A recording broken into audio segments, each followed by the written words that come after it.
Դե պատերազմը սկսվեց, բոլորս նկողներում էինք, այդ ամենը դուք եք ապրել, բոլորն են ապրել, ու ինքը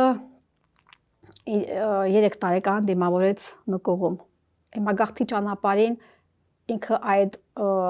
երևի 48 ժամ 2 օր շարունակ մենք ճանապարհին ենք եղել, ինքը կծկված այսպես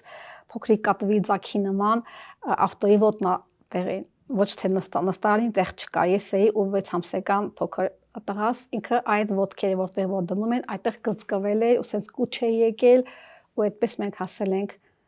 Գորիս։ Ոչ մի մայր չի կարող մոռանալ։ Դա իմ աչքերի առաջ այդ տեսարանը ու միջև կյանքիս վեր դա ես չեմ մոռանալու։ Գոհարիկը չի հիշի, ինքը կմեծանա, ինքը երևի արդեն մոռացել է, բայց դա ես հո հիշում եմ իմ ապրումները, որ իմ երեխան ինչ վիճակում է ու գիտեմ, որ ինքը մենակ չէր։ Իր նման բազմաթիվ երեխաներ այդ նույն վիճակով, ավելի գուցե վատ վիճակով